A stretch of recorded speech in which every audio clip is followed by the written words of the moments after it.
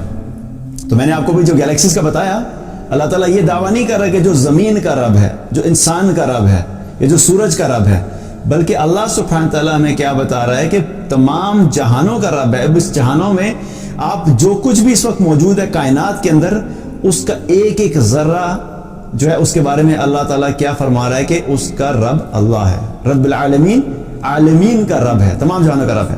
اور رب کس کو کہتے ہیں؟ رب وہ ہوتا ہے کہ جس کو کہتے ہیں جس میں تین چیزیں ہوں, خالق, مالک, مدبر. تین چیزیں.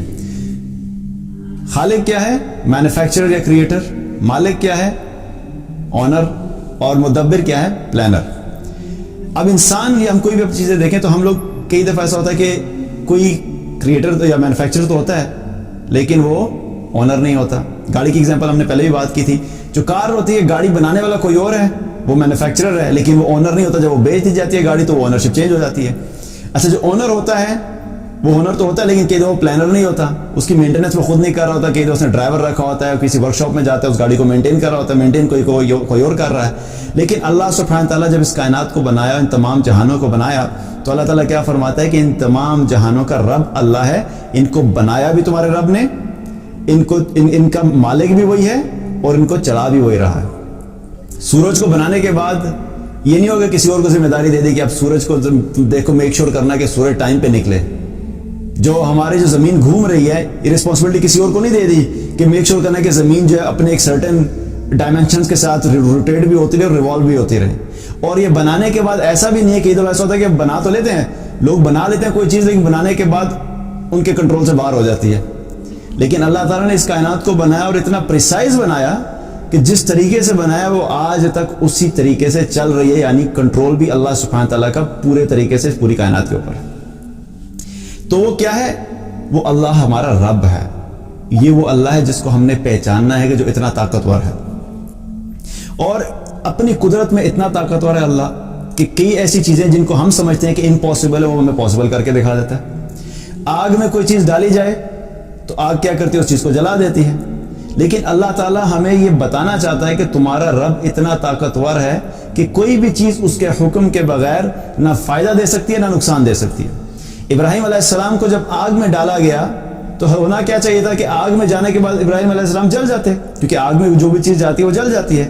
لیکن اللہ تعالیٰ نے آگ کو حکم دیا, یا نار کونی بردم و سلام علی ابراہیم, اے آگ ٹھنڈی ہو جا ابراہیم کے لیے سلامتی کے ساتھ. اللہ تعالیٰ نے آگ کو یہ حکم نہیں دیا کہ اے آگ بجھ جا تاکہ ابراہیم جل نہ جائے. اللہ سبحانہ تعالیٰ نے آگ کو ٹھنڈا کیا. اللہ تعالیٰ ہمیں یہ بتانا چاہتا ہے کہ آگ بھی تمہارے رب کی حکم کی محتاج ہے. جب تک اللہ تمہارا رب نہیں چاہے گا کہ وہ کوئی چیز نقصان پہنچائے تو کوئی بھی چیز تمہیں نقصان نہیں پہنچا سکتی, چاہے وہ چیز ہو ہی نقصان پہنچانے والی. تو یہ کیا ہے؟ یہ ہمارا اللہ ہے کہ جب وہ کسی چیز کے کرنے کا فیصلہ کرتا ہے اور وہ حکم دیتا ہے کن فیکون تو وہ ہو جاتی ہے. کہتا ہے کن فیکون تو وہ ہو جاتی ہے. اسی طریقے سے اللہ سبحانہ تعالیٰ نے جب موسیٰ علیہ السلام کو بچانے کا فیصلہ کیا تو موسیٰ علیہ السلام جب بنی اسرائیل کو لے کر نکلے, بحیرہ کلزم پہ پہنچے, تو جب جانے لگے تھے تو راستے میں کیا ہوا؟ سمندر آ گیا, اب وہاں سے گزرنا ہے. پیچھے فرعون کی فوج تھی, آگے پانی تھا. تو نکلنے کا ایک ہی راستہ نظر آ رہا ہے کہ آگے جائیں گے تو ڈوب جائیں گے, رکیں گے تو مر جائیں گے, پیچھے سے آ کے اٹیک ہو جائے گا. لیکن اللہ سبحانہ تعالیٰ نے وہاں پہ پانی کو حکم دیا. موسیٰ علیہ السلام سے کہا کہ اس کے اوپر اپنا عصا مارو, اندرب بعصاک البحر, پانی پہ اپنا عصا مارو.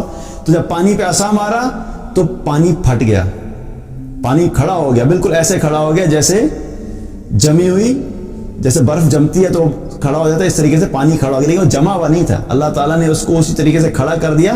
اللہ تعالیٰ بتانا چاہتا ہے کہ جو تم لوگ امپاسبل سمجھتے ہو, تمہاری سائنس بھی کہتی ہے کہ سائنٹیفکلی اٹس ناٹ پاسبل, تمہارا اللہ اتنا طاقتور ہے کہ صرف ایک حکم دیتا ہے اور وہ چیز ہو جاتی ہے. یہ وہ اللہ ہے.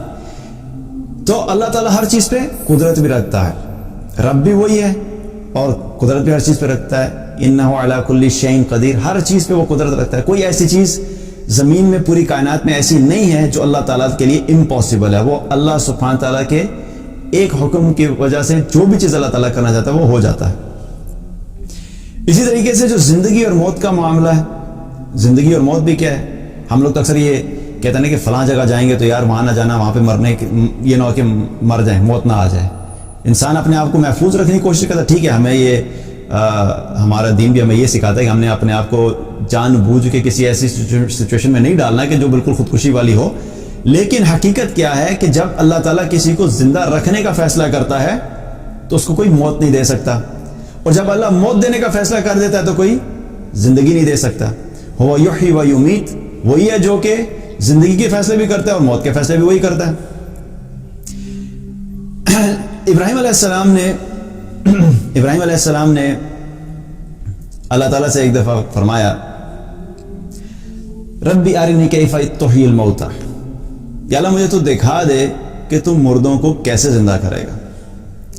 تو اللہ تعالیٰ نے کہا اولم تؤمن, کیا تم ایمان نہیں رکھتے؟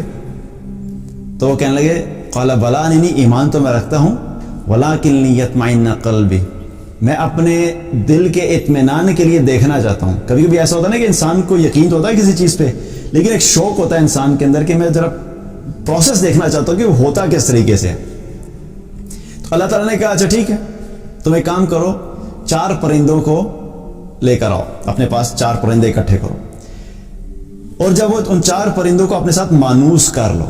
اب ہم جب پیٹس رکھتے ہیں, کوئی بھی پرندے رکھتے ہیں, تو پہلے دن تو آپ کے ساتھ اٹیچ نہیں ہوتے نا. آپ طوطے کی ایگزامپل لے لیں, تو طوطا جو ہے پہلے دن تو وہ نہ آپ کو سمجھتا ہے نہ آپ اس کو سمجھتے ہیں. لیکن کچھ لوگ ہوتے ہیں جنہوں نے طوطے کو کتنا عرصہ رکھا ہوتا ہے, پھر وہ پوری کی پوری زبان سیکھ جاتے ہیں, جو سکھاتے رہتے ہیں لوگ وہ پوری زبان سیکھ جاتے ہیں. تو کیا ہوتا ہے کہ اس وقت اٹیچمنٹ ہو جاتی ہے. اسی طریقے سے کوئی بھی آپ پیٹ لے لیں تو وہ پہچاننا شروع کر دیتے ہیں.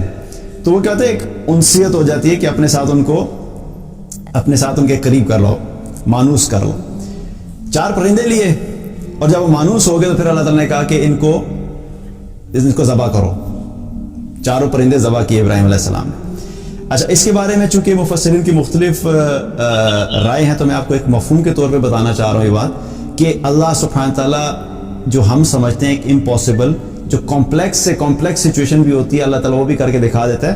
تو جو ایک رائے یہ بھی ہے کہ 4 پرندوں کو اکٹھا کیا, ان کو ذبح کیا. اب آپ سوچئے کہ ذبح کرنے کے بعد کیا کیا, کہ ذبح کر کے ان سب کا گوشت جو ہے وہ مکس کر دیا. اب اگر 4 پرندوں کی ایگزامپل لیں, اس کے بارے میں بھی مختلف آ رہا ہے کہ وہ 4 پرندے کون سے تھے, لیکن یہ ہمارے لیے کوئی زیادہ اہم بات نہیں ہے, کیونکہ اللہ تعالیٰ اگر یہ سمجھتا ہے کہ ان 4 پرندوں کا پتہ ہونا ہمارے لیے امپورٹنٹ ہے, تو اللہ تعالیٰ خود نام لے کے ہمیں بتاتا ہے کہ اچھا بھائی وہ کبوتر تھا یا مرغی تھی یا مور تھا یا کچھ بھی تھا. جہاں پہ پرندے کا پتہ ہونا امپورٹنٹ تھا اس کا اللہ تعالیٰ نے ذکر کیا. ہدہد کا ذکر قرآن میں آتا ہے کیونکہ ہدہد نے ایک بہت بڑا کام کیا تھا. اللہ تعالیٰ نے ہدہد کا نام لے کے قرآن میں ذکر کیا, کیونکہ وہاں پہ ہمارے لیے اس کو جاننا امپورٹنٹ تھا. لیکن جہاں پہ جتنی انفارمیشن یا جتنا علم ہمارے لیے ضروری ہے اللہ تعالیٰ اتنے والے بیان کر دیتا ہے. تو بجائے اس کے کہ اس ڈیٹیل میں اور ریسرچ میں انسان پڑھنا شروع ہو جائے کہ میں 4 پرندے ڈھونڈ کے چھوڑوں گا کہ ابراہیم علیہ السلام کو 4 پرندے کون سے بتائے گئے تھے, اصل مقصد ہے کہ اللہ تعالیٰ اپنی قدرت بتانا چاہتا ہے کہ اللہ تعالیٰ کس طرح سے قادر ہے ہر چیز پہ. تو ان 4 پرندوں کو لیا اور ان کو کیا کیا کہ ان کو ذبح کیا, ذبح کر کے ان کا گوشت اکٹھا کیا, اور پھر فرمایا کہ ان کو پہاڑوں پہ رکھو 4 مختلف جگہ پہ. اب آپ سوچیں کہ وہ سارا مکسڈ جو گوشت ہے ان کو 4 مختلف جگہوں پہ رکھ دیا, 4 پہاڑوں پہ رکھ دیا.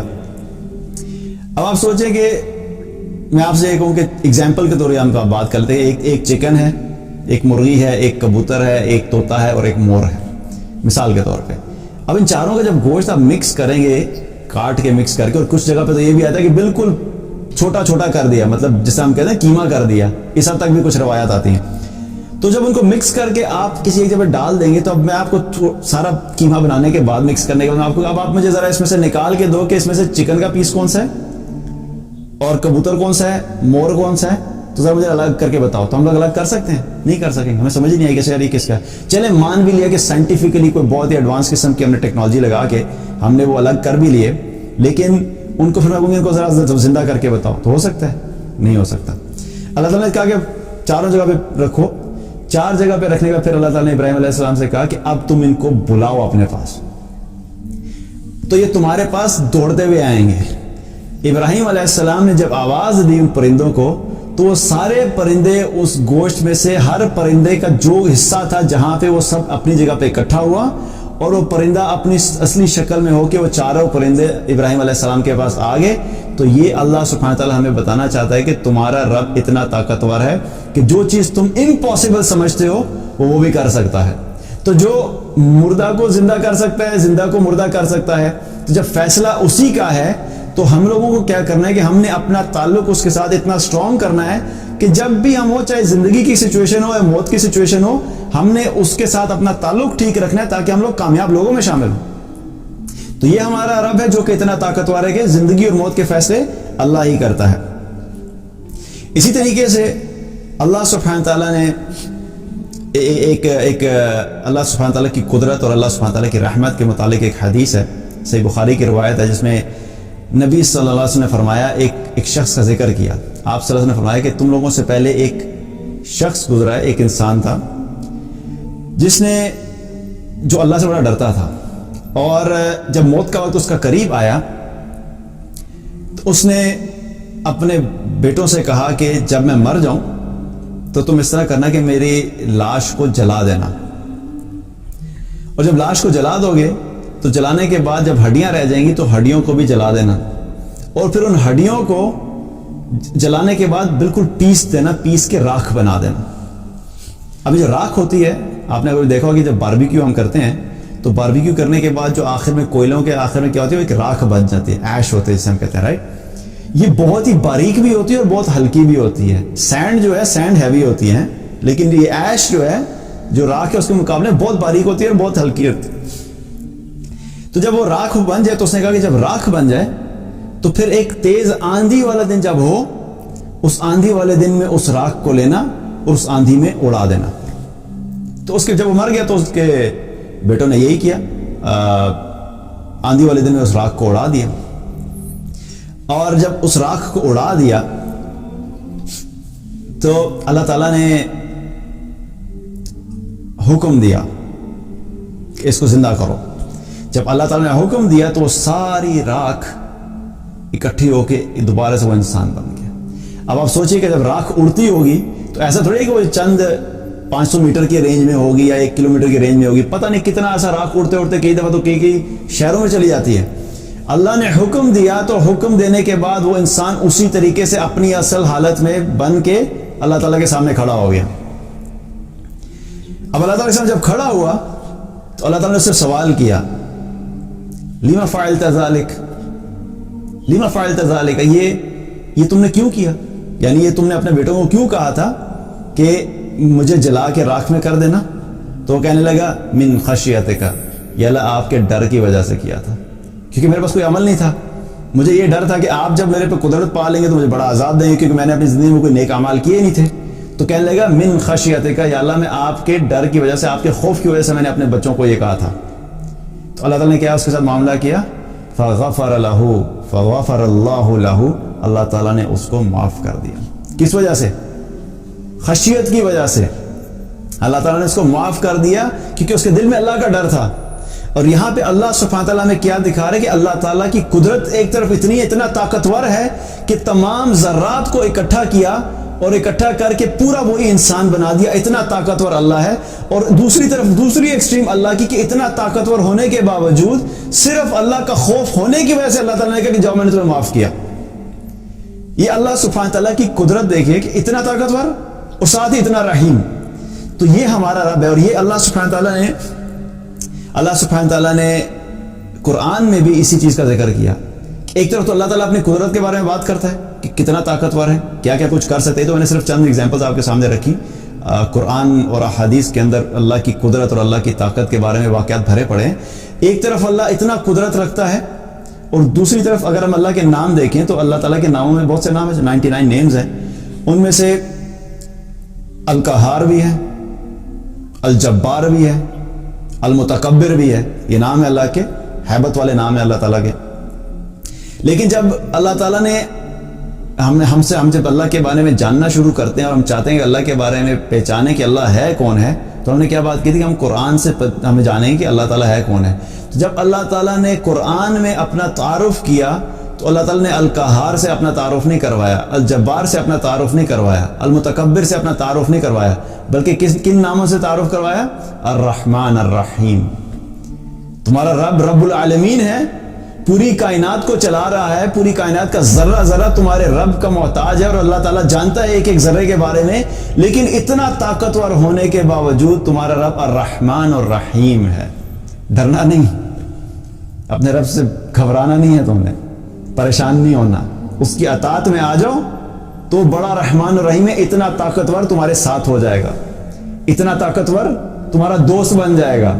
اور جو اتنا طاقتور جس کا دوست بن جائے، تو پھر یہ انسان بھی تو ذرات ہیں نا جن سے ہم ڈرتے پھرتے ہیں، ہم سب کیا ہیں؟ ذرات کے برابر ہیں. تو جو پوری کائنات کا بادشاہ آپ کے ساتھ ہو جائے گا تو پھر ان ذرات سے ڈرنے کی کیا انسان کو ان ذرات سے ڈرنا؟ تو یہ اللہ ہے کہ وہ الرحمن الرحیم ہے. اور رحمان کا کیا مطلب ہے؟ کہ رحمان وہ ہے کہ یہ الرحمن انتہائی رحم کرنے والا، بہت زیادہ مہربان اور انتہائی رحم کرنے والا ہے. الرحمن الرحیم. رحمان کی صفت کیا ہے؟ رحمان کا مطلب یہ ہے کہ یہ وہ صفت ہے جس سے تمام انسان اور تمام مخلوقات فائدہ حاصل کرتے ہیں، جنرلی فار ایوری ون. چاہے کافر ہے، اللہ کو نہیں مانتا، تب بھی رحمان کی صفت سے وہ فائدہ حاصل کرتا ہے. مثال کے طور پہ سورج کس نے بنایا؟ اللہ نے. جب سورج روشنی دیتا ہے تو وہ روشنی دیتے ہوئے کبھی سورج نے کوئی فلٹر لگایا کہ یہ روشنی صرف ایمان والوں کے لیے، یہ کافر نہیں لے سکتے، یا مشرک نہیں لے سکتے، یا منافقین نہیں لے سکتے، یا ایتھیسٹ نہیں لے سکتے؟ ایتھیسٹ وہ ہے نا جو مانتے ہی نہیں اللہ کو، اللہ کو مانتے نہیں مانتے، پھر بھی اللہ کے سورج سے روشنی حاصل کرتے ہیں. اللہ کو مانتے نہیں لیکن اللہ کی ہوا کو استعمال کرتے ہیں. اللہ کو مانتے نہیں ہیں لیکن اللہ کا دیا ہوا رزق بھی کھاتے ہیں، فروٹس بھی کھاتے ہیں، ویجیٹیبلز بھی کھاتے ہیں، گوشت بھی کھاتے ہیں، لیکن اللہ کو نہیں مانتے. تو اللہ تعالیٰ نے ان کا رزق بند نہیں کیا جو اللہ کو نہیں مانتے، جو اللہ کے ساتھ شرک کرتے ہیں، کفر کرتے ہیں. اس کے باوجود اللہ تعالیٰ نے جو نعمتیں رکھی ہیں ان سب کے لیے رکھی ہیں، سب استعمال کرتے ہیں. کافر بھی استعمال کر رہا ہے، مشرک بھی استعمال کر رہا ہے، ایتھیسٹ بھی استعمال کر رہا ہے، ایمان والے بھی استعمال کر رہے ہیں. اور اللہ سبحانہ تعالیٰ نے، کیونکہ یہ بھی چیز یاد رکھیے کہ یہ جو ساری چیزیں جو ہم اکثر فیصلے ہم سمجھتے ہیں نا کہ دیکھیں جی یار کہ دنیا کے اندر تو کفار کے پاس اتنا مال ہے، ان کے پاس تو بڑا سٹیٹس ہے، تو یہ یاد رکھیں کہ یہ سب چیزیں جو دنیا کی ہیں، اللہ سبحانہ تعالیٰ کے سامنے ان دنیا کی چیزوں کی کوئی حیثیت نہیں ہے. اسی لیے ایک حدیث میں آتا ہے، نبی صلی اللہ علیہ وسلم نے فرمایا کہ اگر اللہ تعالیٰ کے نزدیک اس دنیا کی حیثیت ایک مچھر کے پر کے برابر بھی ہوتی تو اللہ تعالیٰ کافر کو اس دنیا میں سے ایک گھونٹ بھی نہ دیتا، ایک گھونٹ بھی اس دنیا میں سے نہ دیتا. کہ وہ اتنی اجر، اتنی اعلیٰ چیز ہوتی ہے دنیا، اتنی اچھی چیز ہوتی، اتنی آئیڈیل چیز ہوتی، تو اللہ سبحانہ تعالیٰ ساری اپنے ایمان والوں کو دیتا. لیکن چونکہ اللہ کے نزدیک اس کی کوئی حیثیت نہیں ہے، یہ بالکل متاع الغرور ہے، ایک دھوکہ ہے اور انویلیویبل چیز ہے، اس لیے اللہ تعالیٰ کہتا ہے ٹھیک ہے کافر بھی یوز کر لیں، مشرک بھی یوز کر لیں، ایمان والے بھی یوز کر لیں، نو پرابلم، کوئی مسئلہ نہیں، کیونکہ اس کی کوئی ویلیو نہیں ہے. لیکن اگر جو اصل ویلیو کس چیز کی ہے؟ آخرت کی ویلیو ہے.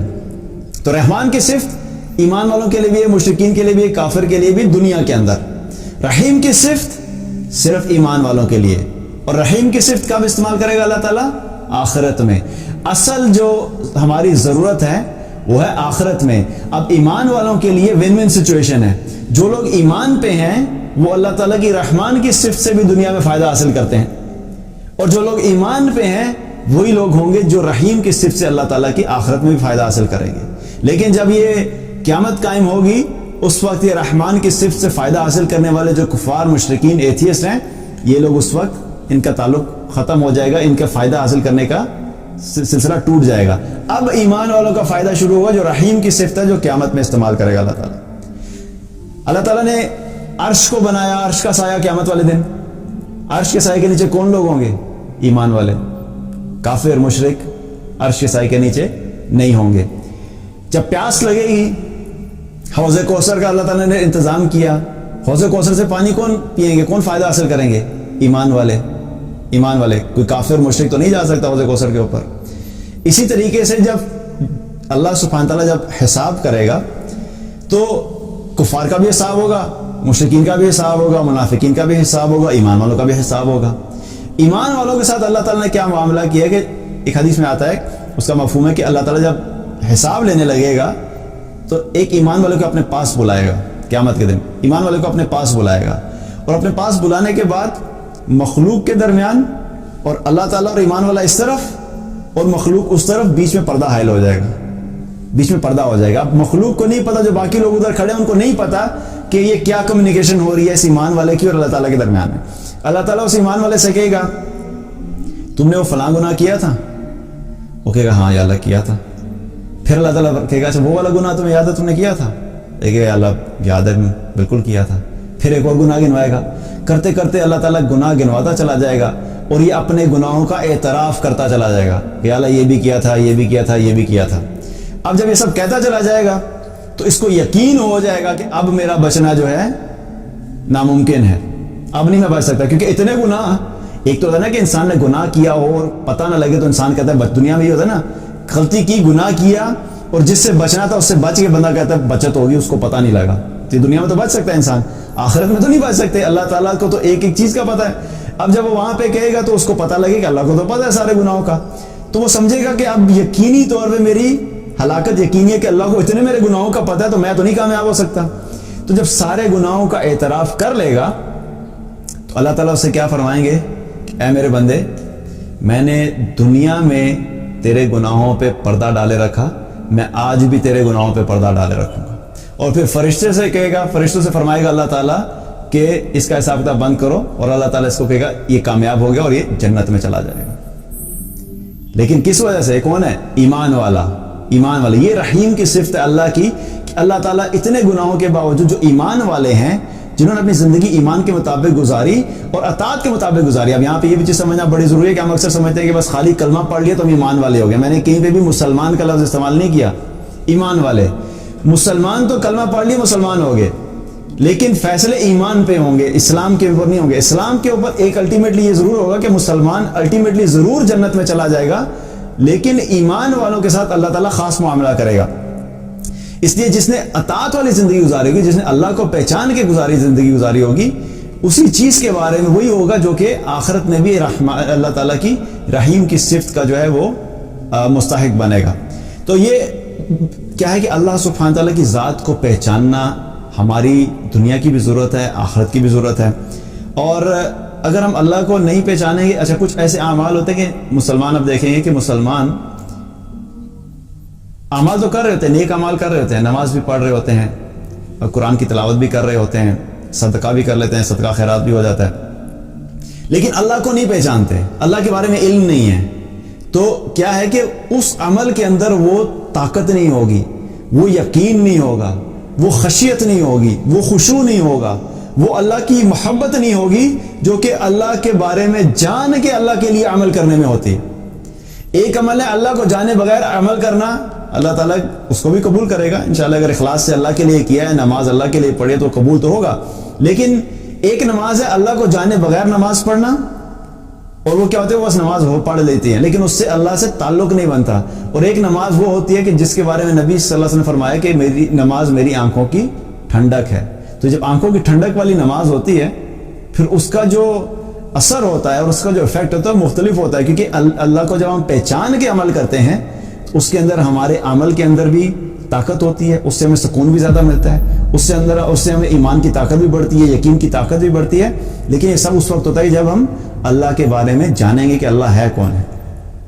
تو پہلی صفت جو ایک ایمان والے کی ہے، ایک آئیڈیل مسلم بننے کے لیے، کہ ہم نے اپنی لائف میں کیا کرنا ہے، ہم نے زیادہ سے زیادہ اللہ تعالیٰ کے بارے میں علم حاصل کرنا ہے، کیونکہ اگر اللہ کے بارے میں علم جتنا زیادہ آپ کا ہوتا چلا جائے گا، اتنا ہی آپ کی محبت اللہ کے ساتھ، اللہ تعالیٰ کے ساتھ بڑھتی چلی جائے گی، اور جتنی محبت زیادہ ہوگی اتنی اطاعت زیادہ بڑھے گی، جتنی اطاعت زیادہ بڑھے گی اتنی ہی ہمارے آخرت میں کامیاب ہونے کے چانسز بڑھتے چلے جائیں گے۔